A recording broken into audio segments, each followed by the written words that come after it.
What's up everybody, this is West to East Quest and I'm Igor. In this video I'm going to be covering the important topic, presidential elections of Russia 2024. In this video I'm going to tell you what you need to know about the presidential elections. If you're new to the channel, I'm a foreigner from Europe traveling to Russia and filming St. Petersburg, Moscow, and exploring the awesome Russia to my best of my abilities. So subscribe to the channel and join my travels and my channel. All right, let's go. So in this video, it's covering the important topic of the Russian elections on presidential elections, and of course, the Western media has been covering this topic for a long time from certain point, only one point. But is it so? Is it all that corrupt as you may think? I don't know. Let's continue. I'm gonna be talking about the when does it happen, how does it happen, and who are on the ballot. So the Russians are heading to the polls all across the country on 15th to 17th of March. And I'm, as a traveler, have seen, of course, the different kind of advertisements throughout the beginning of this year. So the dates have been promoted separately. In some regions, by the way, the voting was actually in a different time than this 15th, 16th, the 17th of March. But largely we can say it's during these dates for sure. The reason behind this is that Russia is such a huge country. There's 11 different time zones. In some places in Russia, of course, very scarcely populated, hard to get to. So, you know, the voting is might be different in special areas. Russia is so big that the Electoral Commission uses helicopters to access remote areas of Russia, like in Siberia, I mean, and they stage like a pop-up stations. That's the actual footage from the polls. So people are going to the polls from the 15th, 16th, and 17th March, and basically the common understanding all across the globe and also amongst Russians, I believe, is that Putin is gonna win.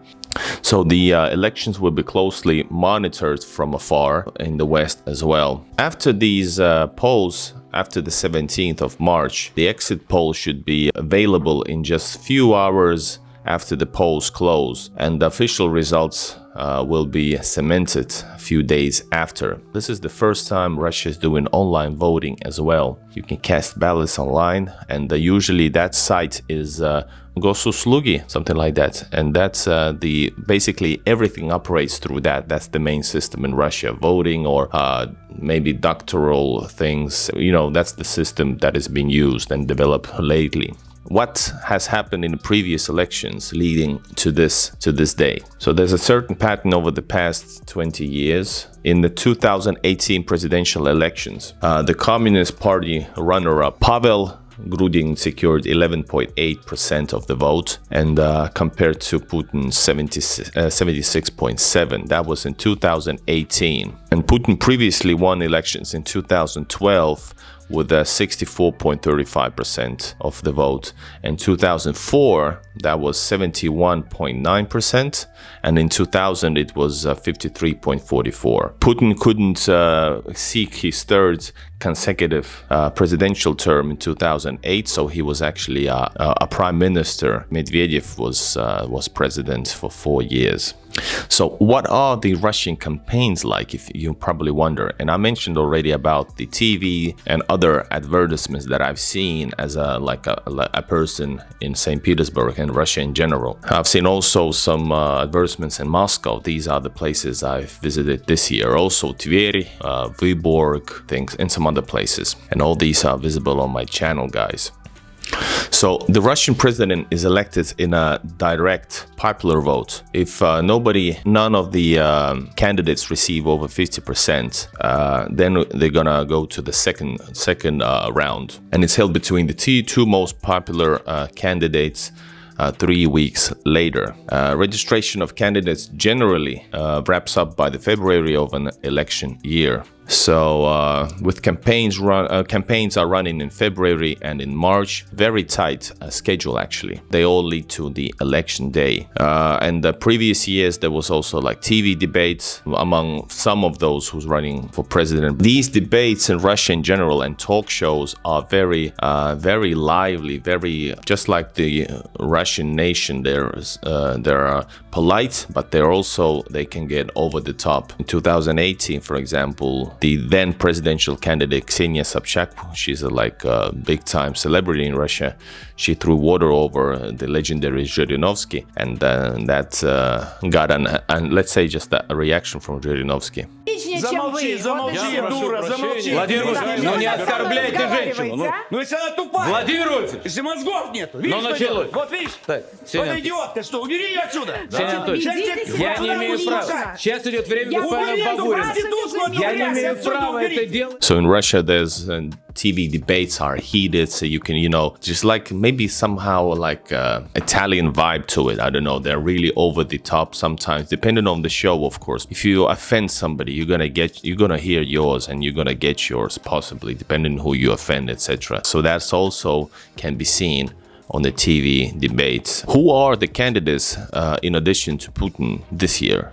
So the front runner with a probably really high number is Vladimir Putin. Essentially been at the top of Russian politics since 1999, since Yeltsin appointed him as the prime minister. In order to run for a longer period, Kremlin changed the constitution so he can seek 2 more terms in 2024. And there's three of different candidates who are in the election, and none of them has actually criticized Putin. That's an interesting point. One of them is Nikolai Kharitonov from Communist Party, then Leonid Slutsky of Nationalist Liberal Democratic Party, that's the Zhirinovsky's party who died like a couple of years ago, and Vladislav Davankov of the New People Party. So I've seen lots of Leonid Slutskys and the Kharitonovs, the communist TV ads. I'm gonna show you them now.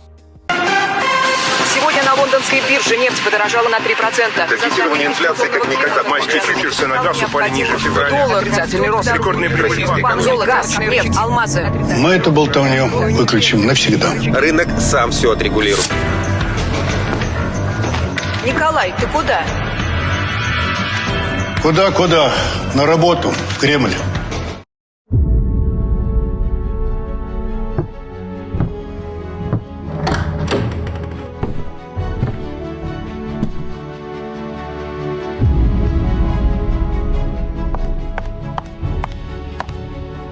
Я уберу? Нет, оставьте.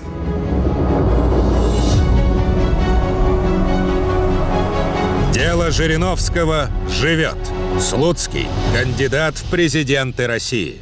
So all of the candidates support the mainstream of Kremlin's policies, and including Ukraine. But it is expected that they won't get enough of votes to actually get anywhere near Putin. Notice that Putin is largely, that's like a fact, he is largely popular in Russia, despite Ukraine. This is not like out of the ordinary, even though there is a opposition supporters, but not as large as the Westerners like to think and try to influence to be. So that's the fact. Davankov is from New People Party and is seen as by some experts and opposition politicians as an alternative candidate for the Ukraine operation electorate after pro-peace candidates Nadezhdina Duntsova. After they were barred from the ballot, they see him as maybe the closest one to be somehow similar to those. He's 40 years old and relatively new figure in Russia for Russian voters. He's a former businessman and a deputy chairman of the State Duma since 2021. He says in his presidential campaign that he advocates for peace and in negotiations with Ukraine,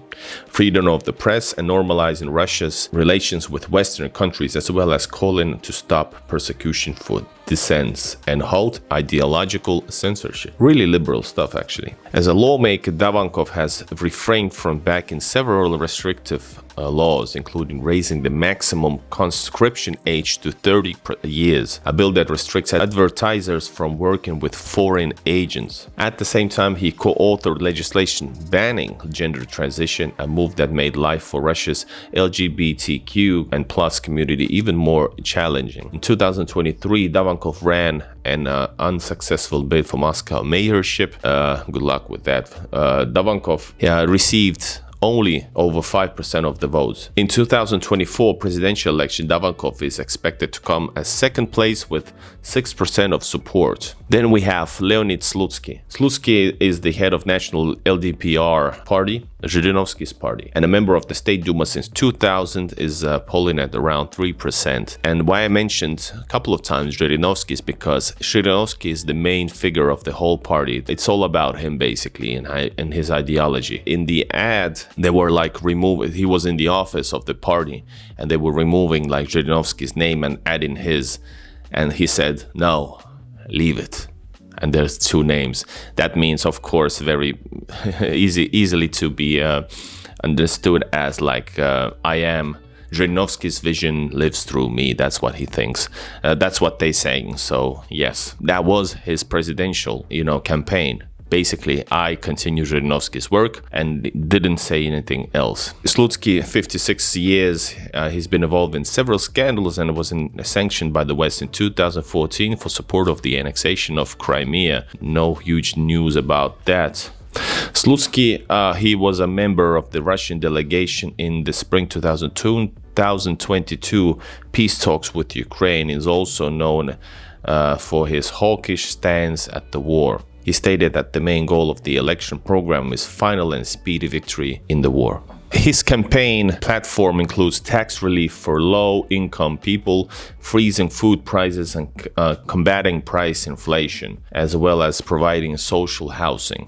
So very common things that people appreciate, like normal people, as we can say. Then there's Nikolai Kharitonov, the third candidate in addition to Putin. He's 75 years. He's been a member of the State Duma since 1993. He ran for the presidency in 2004, securing second place with around 13% of the votes. That's a good one back then. In his campaign platform, Kharitonov advocates for lowering the pension age, raising pension payments, and boosting support for large families relying on the elderly electorate that traditionally supports the Communist Party. That's exactly how it is. Communist Party is largely supported by older people who knows how it was back then, so can't blame them. He also suggests implementing a progressive tax system, as well as ending membership in the World Trade Organization, the International Monetary Fund, IMF, and other international organizations that he believes undermine Russia's economic sovereignty. Kharitonov was also placed under US, EU, and UK sanctions. Kharitonov's polling numbers stand around 4%. So, if Putin wins, and we can probably, a lot of people might say on the starting point, if he wins, and he might win, he probably will win. Has he planned a victory party? There's been no announcement of an event by Putin's team specifically to celebrate the expected election victory. That doesn't mean it won't come. It might come after the vote. In 2018, Putin celebrated that win with his supporters in Moscow. Super cold temperatures in Manezhnaya Square near Kremlin, thanking them and joining in with their chants of Russia.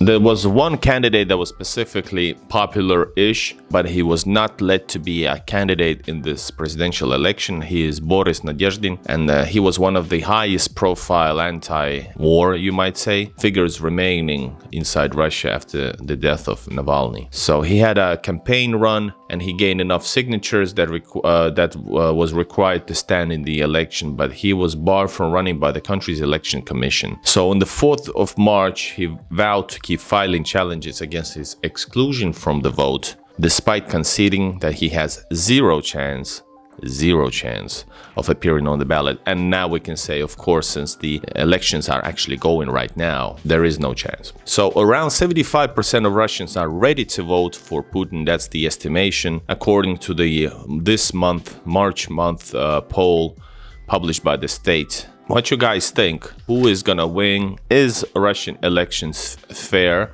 or how unfair you think they are. Make sure you don't write any nasty things in the comments. They are forbidden. Igor censorship will act, but comment down below on your thoughts. Did you find anything interesting? Who would you vote out of these four? Comment that as well.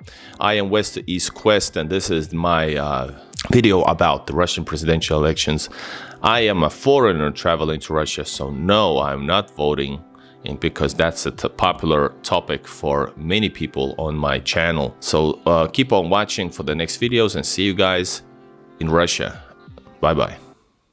Guys, if you wanna rock the foreign agent cap like me, go to Igor's Russian shop and get yourself one, or you can also have a foreign agent's hoodies, t-shirts, pullovers. Same thing with Igor, other merch, Igor and Russian merch, Russian emblems. Go check it out, and you can actually, if you like what you see, that's a good place to start, and support, of course, the channel, guys. Go check out Igor's Russian store, and you can order it to any place in the world, not restricted to any sanctions yet.